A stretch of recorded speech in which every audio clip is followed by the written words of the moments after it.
My dad raised his glass and said, "Some kids make you proud. Others just take up space." Everyone laughed. I smiled and replied, "Good thing I just got my own place 3,000 miles away." Don't worry, you'll never. Imagine sitting at your family's Thanksgiving table, the air thick with gratitude, when your own father looks you dead in the eye and declares, "Some kids make you proud, and others just take up space." The sting of those words cut deeper than any knife, but what I did next shocked everyone, including myself. It set me on a path to redefine everything I thought I knew about family, belonging, and my own worth. My name is Isabel Hart, and this is how one dinner changed everything. I grew up in a quiet suburb of Indianapolis, where every lawn was manicured, every mailbox held the same generic family name, and every father seemed to beam with pride over his son. Our house was small, white with green shutters, smelling faintly of coffee and motor oil. On the surface, we were picture perfect. Robert, the dependable father; Linda, the gentle homemaker; Ethan, the local football hero. And then there was me, Isabel, the quiet one they barely remembered to mention. To everyone else, we were an ideal family. But inside those four walls, I was just a shadow, making the light seem brighter on someone else. Ethan was always the sun around which our family revolved. His trophies gleamed in the hallway, a museum of my father's unwavering pride: silver footballs, medals, certificates. I used to trace the engraved letters of his name, a quiet ache in my chest, wondering if my own name would ever belong there. When Ethan won, Dad would hoist him onto his shoulders, his face alight. When I won, a small ribbon, a perfect report card, he'd glance at it and say, "That's cute, honey. But don't forget Ethan's game is tonight." That sentence, it's etched into my memory more vividly than any lullaby. It was the rhythm of my childhood, the relentless beat of favoritism. I was 10 when I had my first science fair. My cardboard volcano erupted perfectly with baking soda and vinegar, earning me a small blue ribbon. I'd worked for weeks, sneaking into the kitchen after everyone slept, testing proportions under the hum of the refrigerator light. I truly believed this time, Dad would finally look at me differently. But when I showed him the ribbon, he just chuckled. "That's nice, Izzy, but make sure you're ready for your brother's big match tonight. He'll need all of us cheering." That word, us, it never really included me. My birthday came 2 months later. Mom baked a small vanilla cake, no frosting flowers, no candles spelling out my name. "It's just family this year," she whispered softly. But the very next week, they threw Ethan a massive backyard party for his college acceptance. Tents, music, half the neighborhood celebrating. I remember standing by the window, watching the fairy lights flicker, while my brother posed with his friends, a huge cake before him that read, "To our star." That night, it hit me, invisibility wasn't an accident in our family. It was a tradition. Even dinner had its hierarchy. Our oak dining table had 6 chairs, 4 for adults, and 2 smaller ones at the end. For years, even as I grew taller, they never moved me from the kids' table. At 16, I was still crammed there, knees bumping the edge, listening to grown-up conversations I was never invited into. Every attempt I made to speak was met with polite nods, quick dismissals, or worse, silence. Ethan could talk about anything: college football, cars, the weather, and Dad would beam like he'd spoken poetry. If I brought up something I'd learned, like how honey never spoils, or that light from distant stars was older than our planet, Dad would frown. "You think too much, Izzy. You'll tire yourself out." My mother wasn't cruel. She was careful. The kind of woman who believed keeping peace meant keeping quiet. When Dad spoke, she'd fold napkins. When I cried, she'd whisper, "Don't make things harder for your father." Her softness hurt more than his words. At least his sharpness acknowledged my existence. Hers erased it. There's a picture somewhere, Thanksgiving, maybe 2006. Ethan standing behind Dad, both in matching shirts, grinning. I'm off to the side, a blur, half out of frame, holding a plate. Mom took that photo. I looked at it once, years later, noticing how my smile didn't quite reach my eyes. You can see it if you know what to look for. The quiet child trying not to take up too much space in her own home. Still, I tried. I really did. Straight A's, scholarships, volunteering, building robots from old radios. None of it cracked the wall. The more I achieved, the more invisible I became, as if my brightness threatened to disturb their perfectly curated picture. Once, when I was 15, Ethan failed an exam. Dad spent the entire weekend helping him study. The very same weekend, I received a letter for a state science competition. When I handed it to him, he nodded distractedly, his eyes still on Ethan's notes. "That's good," he said. "Just don't make your brother feel bad." That sentence stayed with me. Don't make your brother feel bad. It taught me the first rule of our household. My silence was the price of their comfort. Looking back, I realize how early I learned to disappear. I learned to laugh softly, to shrink in photos, to walk lightly so the floorboards wouldn't creak. I learned to make myself small enough to fit into the leftover spaces no one wanted. By the time I was 18, I had already perfected the art of being unseen. The basement became my refuge long before I knew the meaning of the word. While upstairs echoed with the sound of ESPN highlights and my father's booming laughter, the world below was filled with quiet. The hum of an old fluorescent light, the faint buzz of electricity running through tangled cords, the smell of dust and metal. It was cold in the winter and damp in the spring, but it was mine. Every corner of that unfinished space, from the crooked shelves stacked with broken appliances to the workbench littered with screwdrivers, became a kind of sanctuary. I didn't have a room where my voice mattered, but I had a place where things listened when I touched them. It started with a broken radio I found in a box my father was about to throw out. He muttered something about useless junk, but to me, it looked like a mystery waiting to be solved. I took it downstairs, unscrewed the back panel, and stared at the strange, intricate world of wires and circuits inside. I didn't understand what I was looking at, but I knew it had once carried music. Somewhere inside the silence was a song trapped, waiting for someone to bring it back.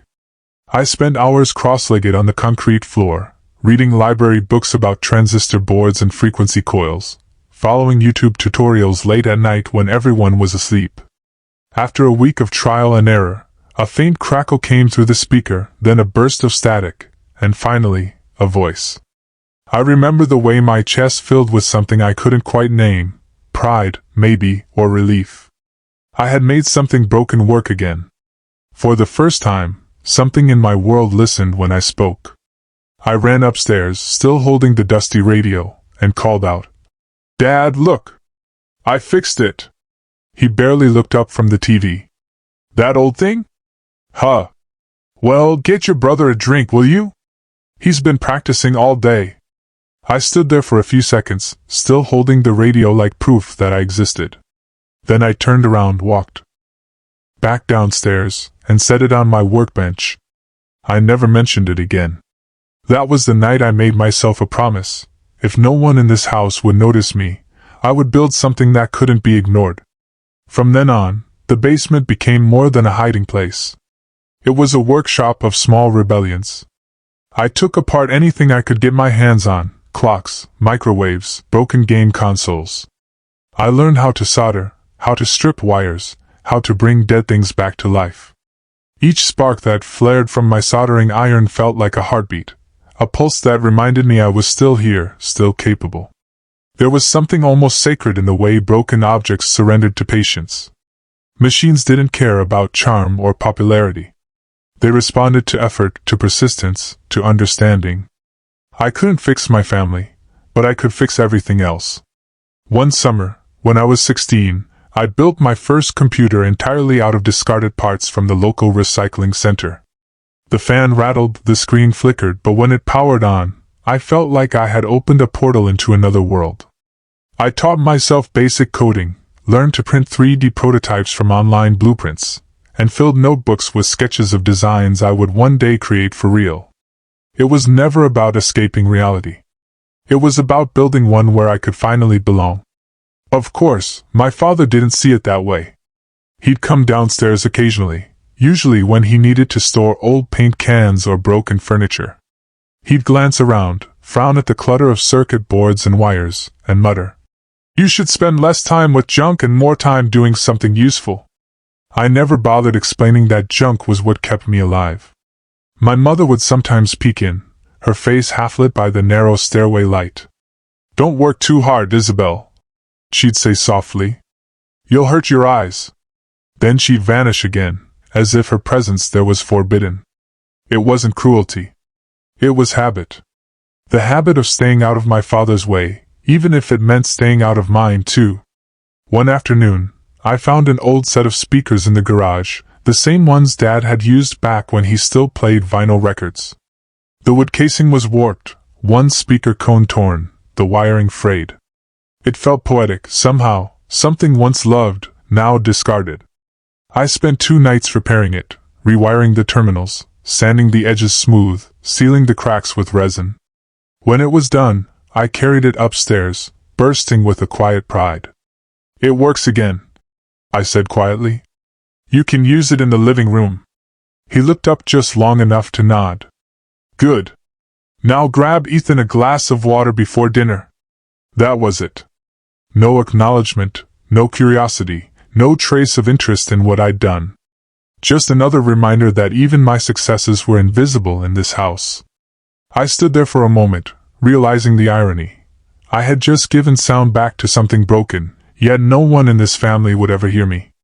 That night, I went back to the basement, turned off all the lights, and sat in the dark. The repaired radio played softly in the corner, the same one he'd called useless. I listened to a late-night jazz station, the saxophone notes curling through the air like smoke, and I thought, maybe I wasn't meant to be heard here. Maybe the silence of this house wasn't something to fight. Maybe it was something to outgrow. From that moment on, every wire I soldered, every device I repaired became a step closer to freedom. I wasn't just fixing things. I was building an exit. I told myself that one day I would leave the basement, this house, this entire town. And when I did, I'd never look back. I didn't know where I'd go yet. I just knew it had to be far enough that my father's voice couldn't reach me, and close enough that I could still hear the hum of something I had built, something that worked because I made it work. The letter came on a Thursday afternoon, tucked between a grocery coupon flyer and a stack of unpaid bills. The envelope was white, embossed with a red seal that shimmered faintly in the light. Stanford University Office of Admissions. For a moment, I couldn't breathe. My hands trembled as I tore it open, scanning the words that would change everything. "Congratulations. We are delighted to offer you a full scholarship." I read the sentence over and over, as if it might vanish if I blinked. Then I ran down the hall, through the kitchen, bursting into the living room where my father sat, his glasses perched low on his nose, reading the sports section as usual. "Dad," I said, breathless. "I got in. Full scholarship. Stanford." The name felt sacred on my tongue, like proof that I had finally done something undeniable. For a second, I waited for his reaction. Maybe surprise, maybe pride, maybe even a smile. But he just folded the newspaper slowly and looked up with the same expression he might give a weather forecast. "Stanford?" he repeated flatly. "That's in California, isn't it?" I nodded, still grinning. "Yeah, it's one of the best engineering programs in the country." He leaned back in his chair, exhaled, and said, "That's too far. Ethan's going to Purdue, much more practical. If you want to go that far, you'll have to figure it out yourself." He picked his newspaper back up as if the conversation were over. My mother, standing by the sink, murmured, "Your father's just worried about the distance." But she didn't meet my eyes. No one said congratulations. No one took a picture. There was no cake, no celebratory dinner, no, "We're proud of you." The moment that should have been a victory felt like a private secret, something small enough to fit inside my pocket where no one could take it away. That night, I went down to the basement, sat by the old workbench, and unfolded the letter again. The words still glowed on the page, but they didn't feel like triumph anymore. They felt like escape. I whispered the name, Stanford, aloud, letting the sound fill the empty room. For the first time, The idea of leaving didn't just excite me, it felt necessary. The months that followed passed in a blur of preparation. I worked part-time at a hardware store to save what little I could, fixed old electronics for neighbors, and sold custom-built speakers online. Every dollar I earned became another inch between me and this house. Ethan, meanwhile, threw a graduation party that took up the entire backyard. My father wore his favorite polo, smiling in every photo beside him. When it was my turn to leave, there was no party, just a quiet morning and a half-packed suitcase. At the airport, the air smelled of coffee and disinfectant. My mother hugged me quickly, her hands cold against my back. "Call when you land," she said softly. My father stood beside her, his posture stiff, arms crossed. I tried one last time. "I'll send photos when I get there." He nodded, looking somewhere past me. "Just make sure you don't forget where you came from." When it was time to board, I turned back one last time. He wasn't looking at me. He had already turned toward the parking lot, his figure shrinking as he walked away. My mother followed behind him, her head down. Through the glass wall, I pressed my hand against the window, watching their silhouettes fade. For a long moment, I stood there, my palm leaving a faint print on the glass, a mark that would disappear as soon as the next flight took off. On the plane, I kept the Stanford letter folded in my jacket pocket, gripping it whenever I felt the ache of uncertainty rise in my chest. I told myself that maybe once I was gone, they'd finally see me. That distance might sharpen their vision, make them realize what I'd been all along. But when I landed in California, no message came. "No. We miss you." "No. We're proud." Just silence. The first few weeks were dizzying. The campus was like a different planet, red-tiled roofs, sunlight streaming through palm trees, students in sweatshirts with names of clubs I'd never heard of. I walked across Stanford Oval, feeling like an imposter who had wandered into someone else's dream. My roommate's parents flew in from Seattle to help her unpack. They brought flowers, took pictures, and cried when they said goodbye. I stood at the window, pretending not to watch, my hands empty. At night, I lay in my dorm bed, staring at the ceiling fan. Thinking about that moment at the airport, my father's back turned, my reflection in the glass. I had traveled 2,000 miles, but the distance inside me had doubled. It wasn't just geography. It was silence carved into me like a second skin. I poured all that emptiness into work. I studied harder than anyone else, spending hours in the computer lab long after midnight. I joined the robotics team, where the hum of machines replaced the conversations I didn't know how to start. When the circuits lit up, I felt something close to peace. The same quiet satisfaction I used to feel in the basement back home. But sometimes, when I finished a project or earned top marks on an exam, I'd catch myself glancing at my phone, waiting for a text that would never come. That's when I understood, leaving home doesn't erase the hunger to be seen. It only changes where you starve. I thought distance would make them realize what I was worth. I thought success would make them proud.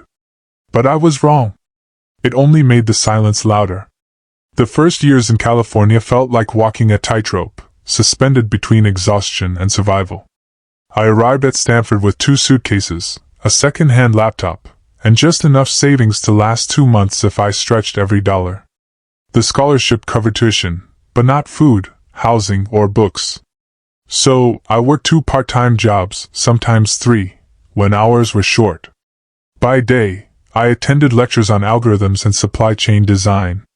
By night, I wiped tables at a cafe near Palo Alto, and on weekends, I stocked boxes at a local hardware store. My body never stopped moving, but my mind clung to one quiet mantra: keep going. Dinner was usually a cup of instant noodles or half a sandwich I couldn't finish during my shift. My bed was a sofa in a cramped, shared apartment with 2 other students, one studying architecture, the other medicine. They both had parents who wired them money every week. I had silence. On nights when I couldn't sleep, I would stare at the ceiling and let my mind wander. Back to the basement at home, the warmth of machines, the scent of dust and oil. It was strange how something that had once felt like exile now became the only place where I'd ever felt certain of myself. I found a small haven in the university's robotics lab. It was open 24 hours, dimly lit, the air filled with the metallic tang of solder and ozone. There, surrounded by half-assembled drones and tangled wires, I felt alive again. Machines were still my language, predictable, logical, reparable. People, not so much. I would lose hours perfecting a motion sensor or recalibrating a servo, my hands moving on instinct. Sometimes I'd stay so long that the janitor would flick the lights to remind me it was 3 a.m. It was during one of those nights that I collapsed. I hadn't eaten properly in 2 days. Hadn't slept in 3. My vision blurred while I was testing a circuit board, and the next thing I knew, I was on the floor with the faint taste of metal in my mouth. A graduate student named Michael found me and rushed me to the campus clinic. When I woke up, he was sitting beside my bed, holding a cup of warm tea. "You need to take care of yourself," he said gently. I wanted to laugh. Take care of myself? That was the only thing I'd been doing since I was old enough to realize no one else would. The doctor told me I was severely anemic, undernourished, and dehydrated. He suggested I call home, maybe ask for help. I nodded, but I knew that wasn't an option. The last message I'd received from my father was months ago, a forwarded link to an article about Ethan's latest football trophy, with no comment attached. I deleted it without reading. So I went back to work, slower at first, but more determined. I learned how to survive on little, discount groceries, late-night leftovers, free bread from the cafe after closing. I told myself it was temporary. That struggle was the tax I paid for freedom. And in a way, it was true. Every hardship taught me something: how to code faster, think sharper, repair what others would discard. I started freelancing for small local businesses, helping them automate basic logistics tasks. That's how I first fell in love with the idea of systems, not machines themselves, but the invisible networks that made them work together. By the time I graduated, I had a small portfolio of projects and a reputation among my professors for stubbornness bordering on obsession. When a startup in San Jose reached out looking for an entry-level engineer, I didn't hesitate. They specialized in logistics optimization, designing routes, managing warehouse flow, using AI to reduce waste. The company was small, run by 2 former engineers with big dreams in a cramped office that smelled of burnt coffee and ambition. I started as an intern, earning barely enough to cover rent, but for the first time, I was building something that mattered. The pace was brutal. We worked 12-hour days, sometimes 16. The founders slept on the office couches, and soon I did too. During the early months, our software crashed more than it ran. Clients canceled, investors ghosted us, and at one point, we had only $800 left in the company account. I stayed anyway. I fixed bugs until my eyes stung and rewrote entire modules overnight when systems failed. There was one week I barely saw the sun, just screens glowing in the dark and the steady thump of my heartbeat reminding me I was still alive. One evening, after a particularly long day, I stood outside the office, watching the sunset bleed into the horizon. The world around me was quiet, cars passing, neon signs flickering to life. And for the first time in years, I didn't feel invisible. No one here cared about Ethan. No one cared who my father was. The only thing that mattered was whether the system worked, whether the code held, whether the trucks moved on time. I had finally found a world where effort was currency, and I could finally afford to exist. Midway subscribe line: hey, if you're still with me on this journey, and I hope you are, consider hitting that subscribe button.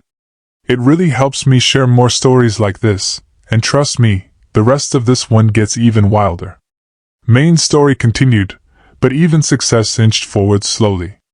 Months blurred into years, and the exhaustion became familiar, almost comforting. I learned how to write code on 4 hours of sleep, how to make business calls with a fever, how to smile during investor meetings when my hands were shaking from caffeine and stress. It wasn't easy, but it was real. I was building something tangible, brick by invisible brick. Sometimes, when I stayed late after everyone else had gone home, I'd turn on the small radio I kept by my desk, the same model I'd repaired in my father's basement years ago. It played quietly in the corner, filling the sterile office with warmth. I'd watch the monitors flicker and think about how far I'd come. I wasn't anyone's daughter here. I wasn't the other child. I was Isabel Hart, an engineer, a builder, a woman who made systems work. Still, there were nights when loneliness pressed heavy on my chest. The kind of silence that no machine could fill. I would imagine calling home, just to hear a familiar voice, but I knew what waited on the other end: indifference, small talk, and maybe a passing mention of Ethan's latest milestone. So instead I called no one. I told myself that family could be built the same way as circuits, carefully, intentionally, with patience and design. I just hadn't found the right blueprint yet. Years later, when I looked back at those long nights, the hunger, the fear, the endless grind, I didn't see failure. I saw a foundation. Those years didn't break me. They shaped me. They taught me that strength isn't about who catches you when you fall. It's about learning how to stand back up, even when no one notices you're down. I used to think I needed someone to lean on. But the truth is, I didn't have anyone. So I learned how to become the thing I needed most. I became my own anchor, my own safety net, my own place to land. And that, I realized, was the beginning of everything. Success came quietly, almost without warning. One day I was sleeping on a worn leather couch in the corner of the office, eating leftover pizza while debugging a routing algorithm. And the next, our software was being used by hospitals across California. It started small, a few regional clinics testing our logistics system to track medical supply deliveries in real time. Then the pandemic hit, and suddenly, every hospital in the state needed what we had. Demand exploded overnight. The chaos that broke other companies became the wind beneath ours. Our platform, once held together by late nights and borrowed servers, became the unseen backbone of an entire medical network. We optimized routes for ventilators, masks, and oxygen tanks. Our dashboards predicted shortages before they happened, rerouting trucks across states to keep ICUs from collapsing. For months, I barely left the office. My team slept on folding cots between workstations, surviving on caffeine and adrenaline. Every ping from my phone, another shipment delivered, another hospital saved, felt like proof that my years of quiet work finally mattered. News outlets picked up the story. A small California startup is redefining emergency logistics. My inbox flooded with interview requests and partnership offers. One morning, I opened an email from Forbes. Congratulations. You've been selected for the 30 under 30 list in healthcare and technology. I stared at the screen for a long time before it sank in. That basement girl, the one who used to solder old wires while her father bragged about her brother, she had just made it into a magazine her parents kept on the coffee table. The ceremony was held in San Francisco, all glass and gold, the kind of place where every surface reflected success back at you.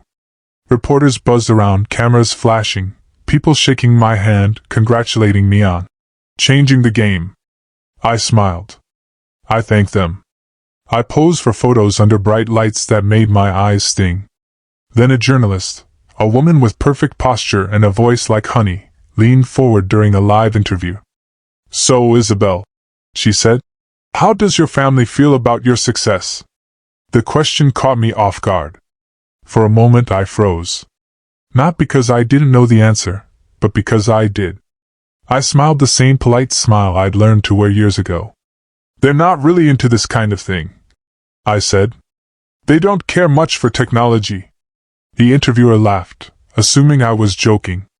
The cameras flashed again. But behind that laugh, something inside me went quiet. Later that night, I sat in my hotel room, the award plaque resting on the desk beside me.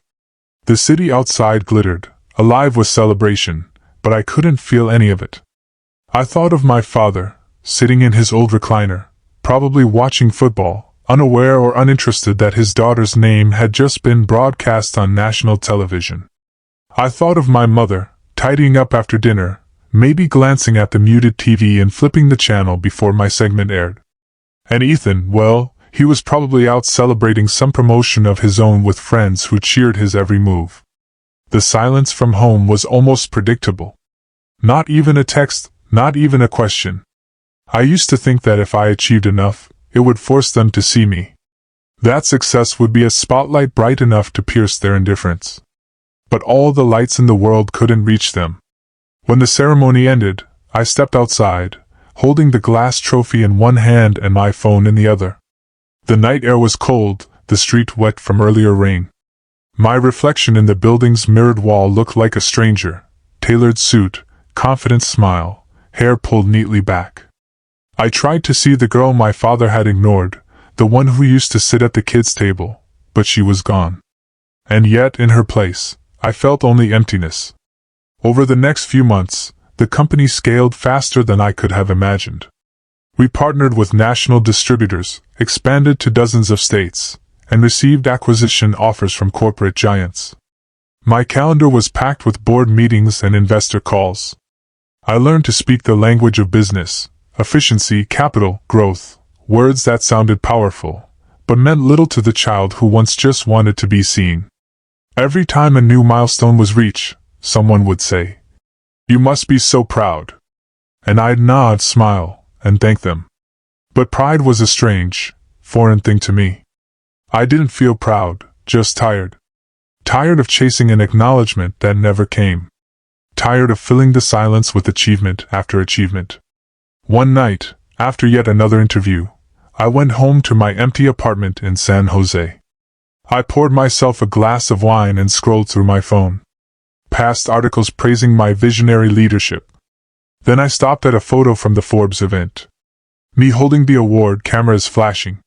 The caption read, "From basement tinkerer to tech visionary, Isabel Hart proves that grit beats privilege."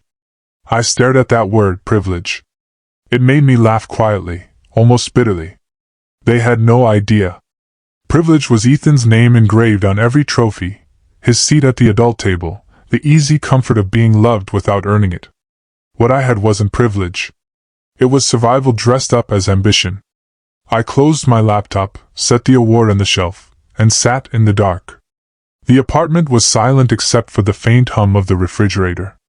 The glow from the city outside painted soft rectangles on the floor. I realized I had everything I once thought I wanted: success, stability, recognition. But none of it filled the hollow space I'd carried since childhood. When you grow up invisible, you think visibility will save you. You think if you shine bright enough, the people who ignored you will finally turn their heads. But all it does is cast longer shadows. The next morning, I woke before dawn and stood by the window, watching the fog roll over the city. For the first time, I allowed myself to whisper the truth. They'll never see you the way you hoped they would. And strangely, instead of breaking me, the thought felt like freedom. The world saw me now. The headlines saw me. My colleagues saw me.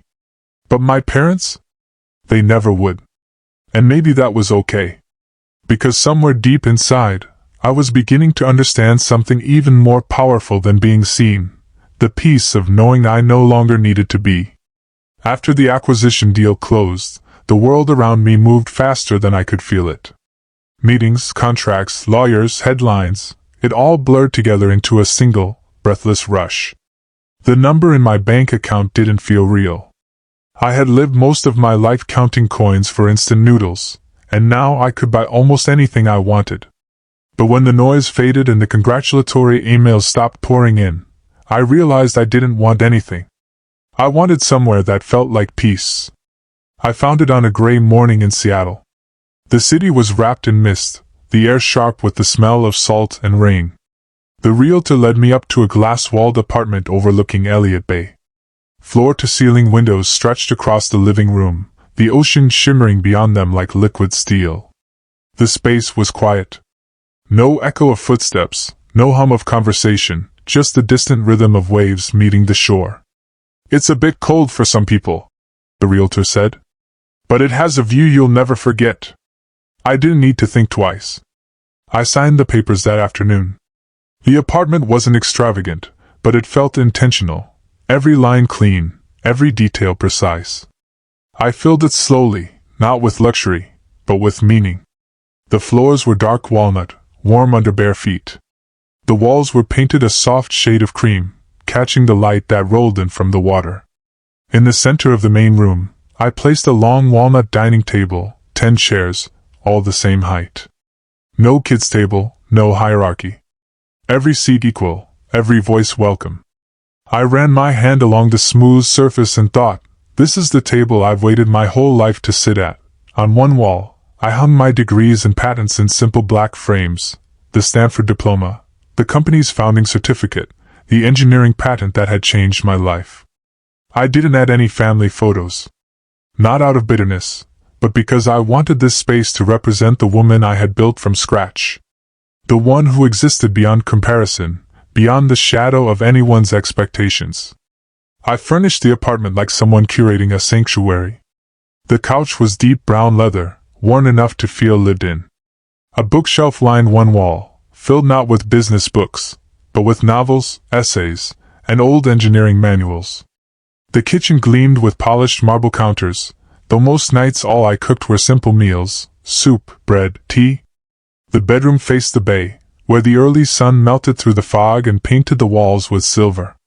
It was everything my childhood home wasn't: quiet, balanced, mine. One of the last things I brought into the apartment was the old radio. The same one I'd repaired as a teenager in my father's basement. It was scratched and faded now, the metal knobs dull from years of use. But when I placed it in the corner of the living room and turned it on, it still worked. The speaker crackled before a soft tune emerged, static and melody blending like a memory you don't want to erase. That sound filled the room differently here.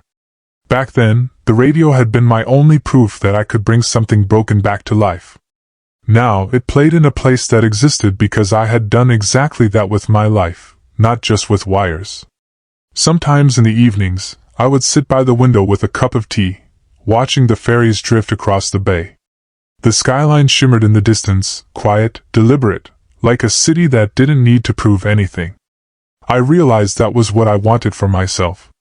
For years, I'd chased success the way a starving person chases warmth, believing that once I had it, I'd finally feel whole. But here, in this stillness, I understood something different. Success was just noise.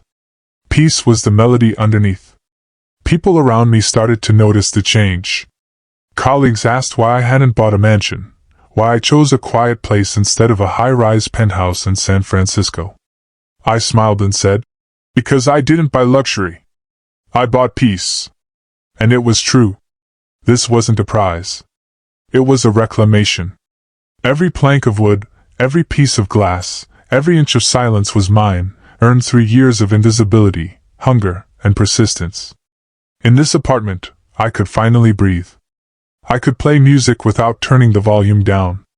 I could eat dinner at my own table without waiting for permission to speak. I could look around and see a life that no one had given me, and no one could take away. Some nights, I would leave a single lamp on by the table and let the room go dim. The city lights flickered through the window, dancing across the glass walls like ripples of gold. I'd sit there, tracing the grain of the wood, thinking about the years it took to reach this place, about the basement, the rejection letter that became a scholarship, the nights I coded until my hands cramped, the company born from chaos, and always that voice, my father's, echoing faintly from the past. Some kids make you proud, others just take up space. I smiled every time I thought of it now, because here I was, 3,000 miles away, surrounded by space I had made for myself, and it was beautiful. The old radio played softly in the background. It sounded imperfect, but steady.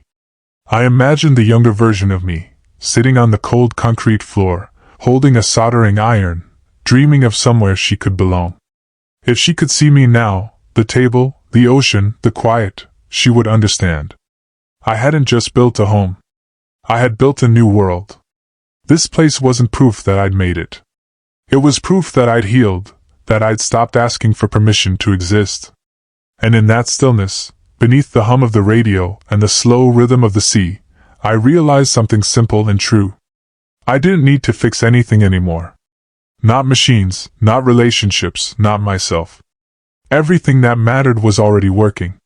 7 years had passed since I left that dusty town in Indiana. 7 years since I'd stood in that house with its polished oak floors, its heavy curtains, its photographs of Ethan smiling from every wall.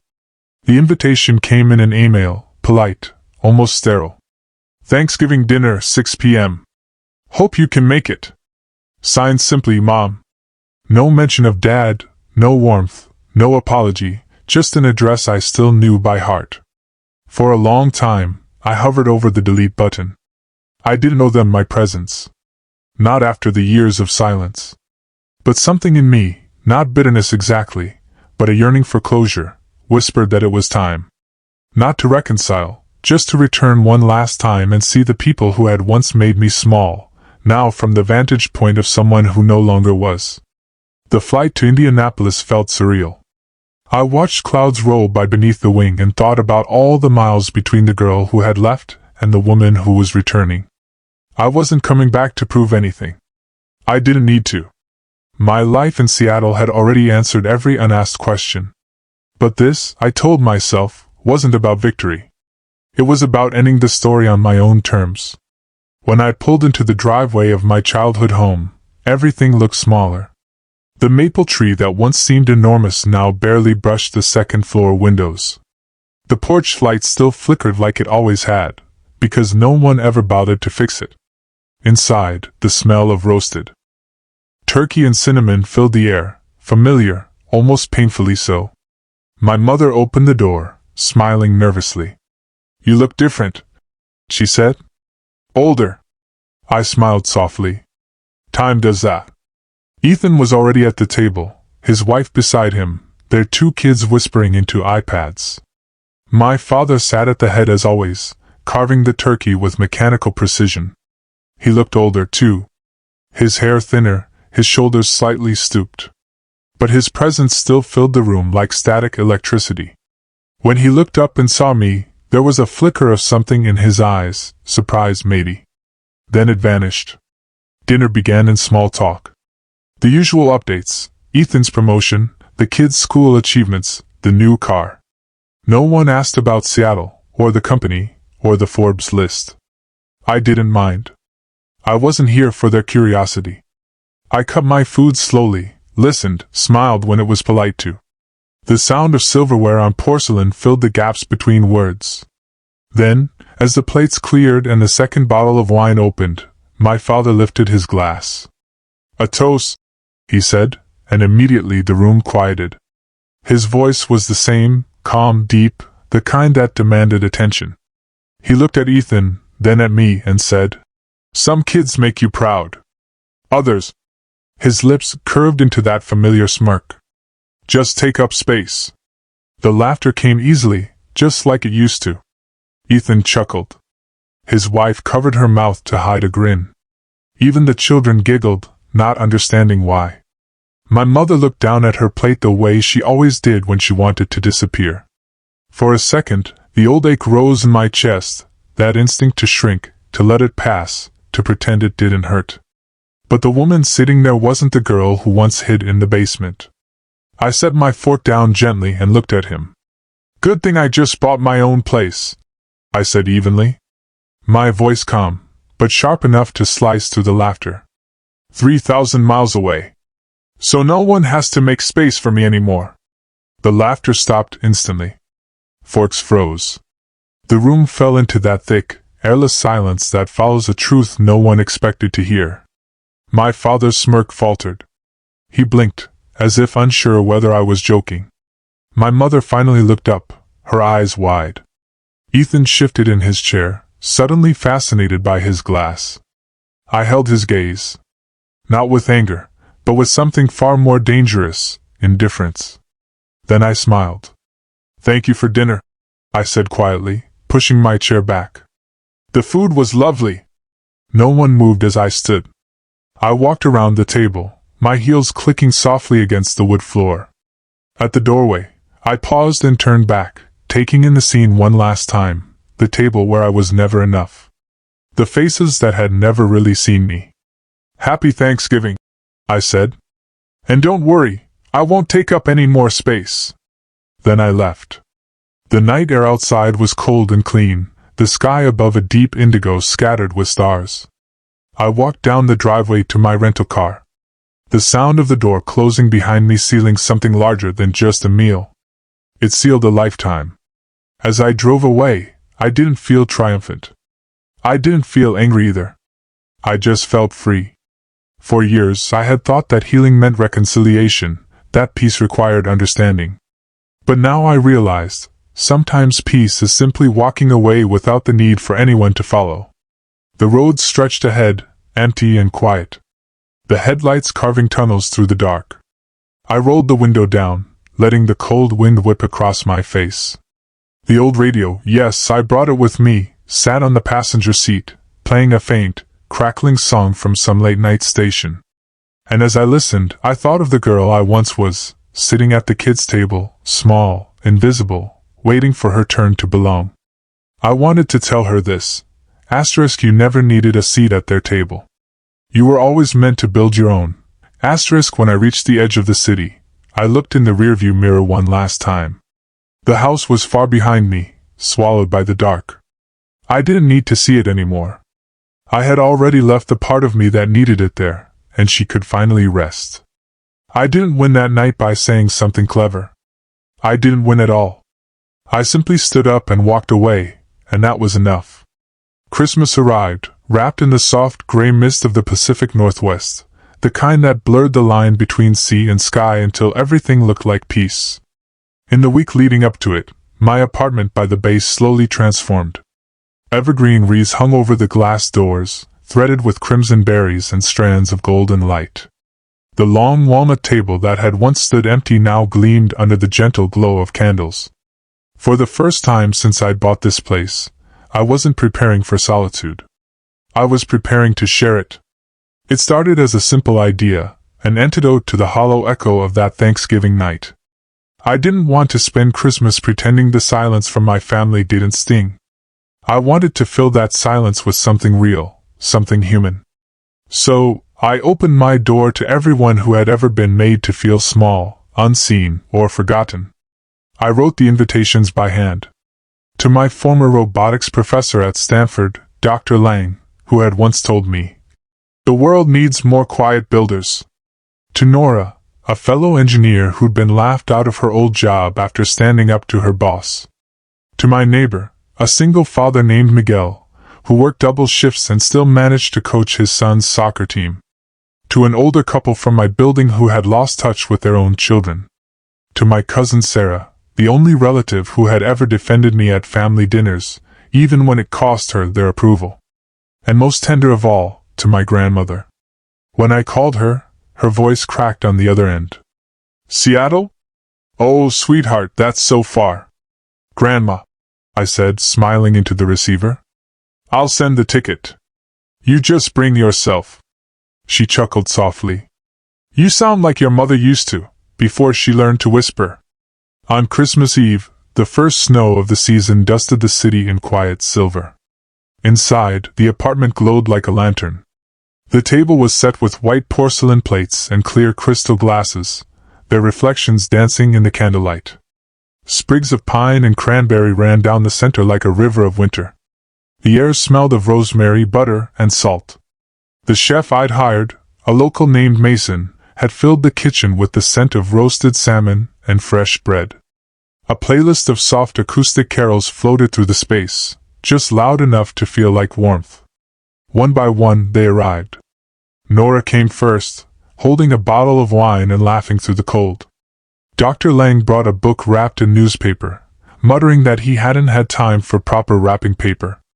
Miguel and his son brought dessert, homemade flan, still warm in its tin. My grandmother arrived last, her small frame bundled in a red coat, her eyes shining brighter than the lights around us. When everyone had settled, I stood at the head of the table. For a moment, I simply looked at the faces turned toward me, each marked by its own version of resilience.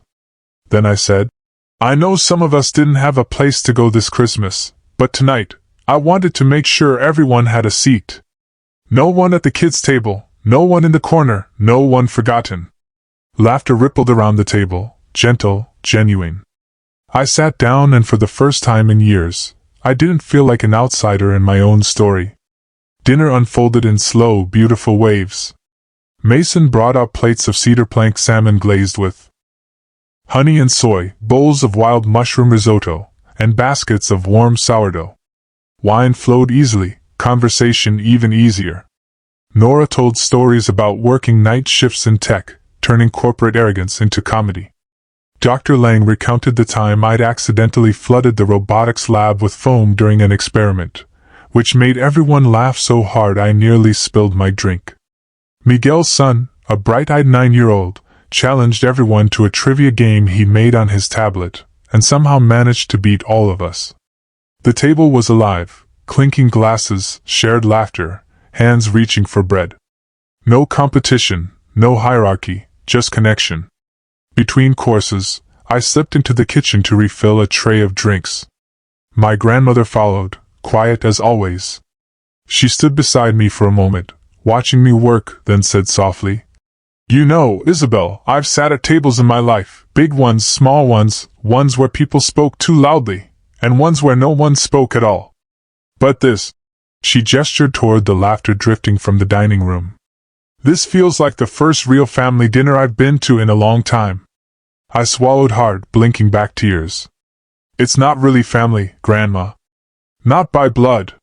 She smiled, reaching for my hand. "No, sweetheart, better. It's by choice." When we returned, dessert had already begun.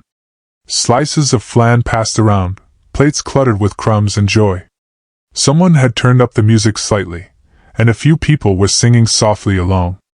I looked around the table and realized that every person there carried a story of exclusion. The teacher who wasn't taken seriously because of his accent. The colleague dismissed for her gender. The cousin labeled too emotional. The grandmother treated as background noise by her own children. Every single one of them had been told in one way or another that they took up too much space. And yet here we were, filling a room beautifully. As the night deepened, I raised my glass.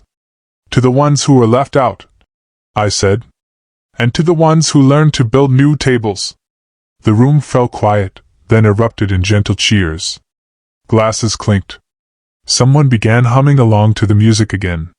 Later, when the plates were empty and the candles had burned low, we all stayed at the table, talking, sharing memories, laughing about nothing and everything. I noticed how easily everyone listened to one another. No interruptions, no comparisons, just warmth. My grandmother reached for my hand again. Her voice, a whisper meant just for me. "You did it, Isabel," she said. "You built the kind of family your father never understood." "Oh, great." I turned my head toward her, the flicker of candlelight catching in her eyes. "I didn't build it alone," I said. "They came, and they made it real." She nodded slowly. "That's what real families do. They make each other real." When everyone had gone home and the apartment had fallen silent again, I stood by the window overlooking the dark bay. Snow still fell, soft and endless. The table behind me was a beautiful mess. Empty glasses, napkins folded into careless hearts, the faint scent of pine and vanilla lingering in the air. I thought about the home I had grown up in, the rigid lines, the quiet expectations, the laughter that never reached me. And then I looked around this room, filled hours earlier with imperfect, ordinary people who had chosen to show up, to care, to belong. In that moment, I understood something I never had before. Family isn't where you come from, it's where you are seen. No one here shared my last name, but every heart that had walked through my door that night had left something behind, a piece of grace, a spark of healing, a fragment of the love we were all still learning how to give. I walked over to the corner of the room where the old radio sat. I turned the dial gently until a faint tune drifted out, a soft jazz version of Silent Night. The same song that had played in the basement all those years ago when I dreamed of a different life. Only now, it didn't sound like longing. It sounded like home. As the snow thickened outside, I whispered to no one in particular.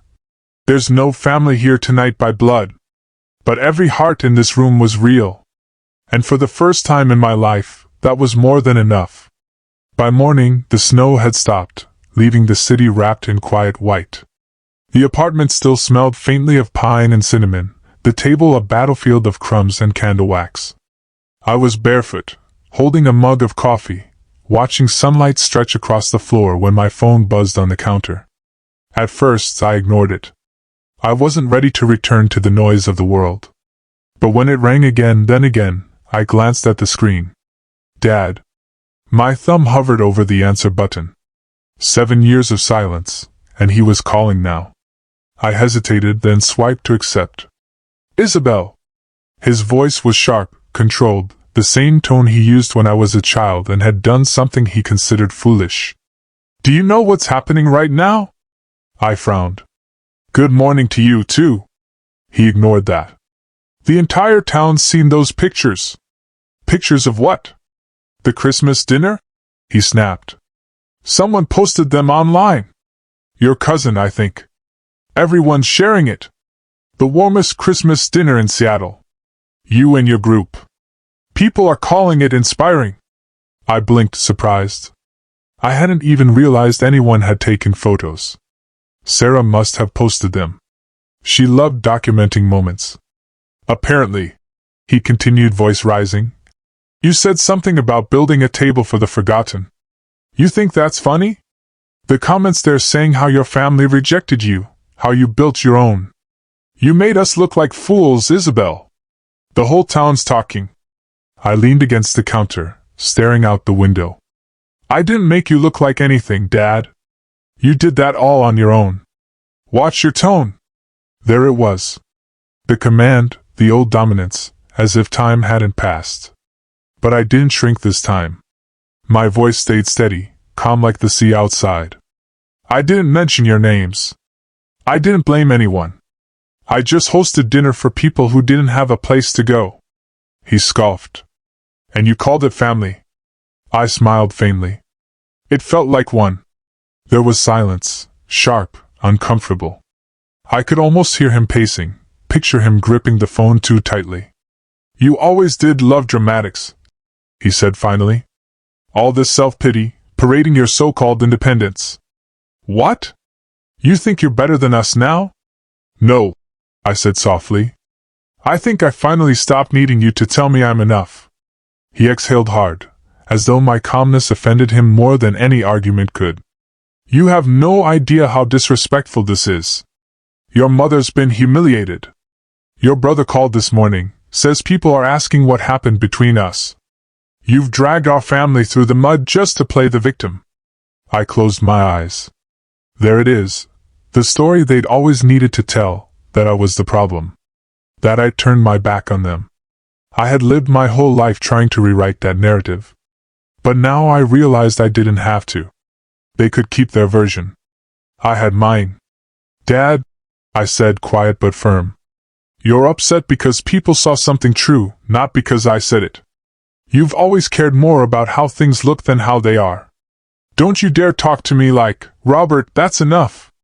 The voice came from somewhere behind him. Faint, but unmistakable.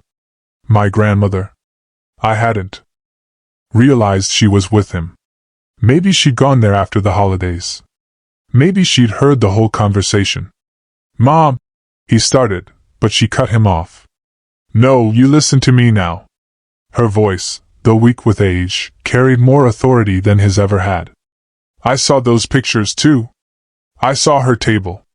There was a long pause. I could imagine my father stiffening, ready to defend himself. But my grandmother didn't let him. She didn't shame you, Robert. She didn't even mention your name. She showed people something beautiful. A room full of souls who had nowhere else to go, sitting together, being seen. That's not humiliation. That's grace. He said nothing. She's not taking up space. My grandmother continued softly. She built a table big enough for everyone who was told there wasn't one. Even for you. Silence filled the line, a silence thick and trembling, the kind that comes when truth finally pierces pride. I stood by the window, gripping the edge of the counter, listening to the faint hum of the call. Finally, my father spoke, quieter now. You don't understand, Mom. People are people. She interrupted. We'll forget by next week. But your daughter will remember this moment for the rest of her life. Don't make her remember that her father called her success an embarrassment." He didn't answer. "Robert," she said again, gentler now, "for once in your life, just be proud of her. Even if you don't understand her, that's all she ever wanted." There was a faint sound, maybe the phone shifting hands, maybe the scrape of a chair. Then my grandmother's voice, closer to the receiver. "Sweetheart?" I swallowed hard. "I'm here, Grandma." I saw the photos. It was a beautiful dinner. Her voice trembled. "You looked happy. Truly happy." "I was," I whispered. "I'm proud of you," she said simply. Those 4 words hit deeper than any award or headline ever could. For a moment I couldn't speak. I pressed my palm to the glass, watching the waves crash against the rocks below, letting her words sink into the space where all the old wounds used to live. "Thank you," I managed. "That means everything." "I know," she said softly. Then after a pause, "Don't let his anger make you doubt what you've built. Men like your father don't know how to love without control. But you loved without permission. That's stronger, I think." I smiled through the tears I hadn't realized were falling. "I finally understand that." The line went quiet for a few seconds. Then I heard her say gently, "I should go, darling. He's pacing holes in the carpet." I let out a sound full of release. "Go easy on him." "No," she said, amusement in her voice. "He could use a little discomfort." When the call ended, I stood there in the sunlight, my phone still warm in my hand. The silence that followed wasn't heavy this time. It was clean. I didn't feel guilt for walking away or sorrow for what was broken. I just felt light. I poured myself another cup of coffee and walked over to the window. The bay shimmered under the winter sun. The world outside, impossibly still. For the first time in my life, my father's voice didn't echo inside me anymore. It had been replaced by another, my grandmother's, firm, loving, and infinitely clear. Asterisk, she didn't take up space. She built a new table. Asterisk, and as I watched the waves move in slow, endless rhythm, I realized I had finally done the same. For years, I'd carried the guilt of leaving, the fear that independence made me ungrateful, that success made me selfish.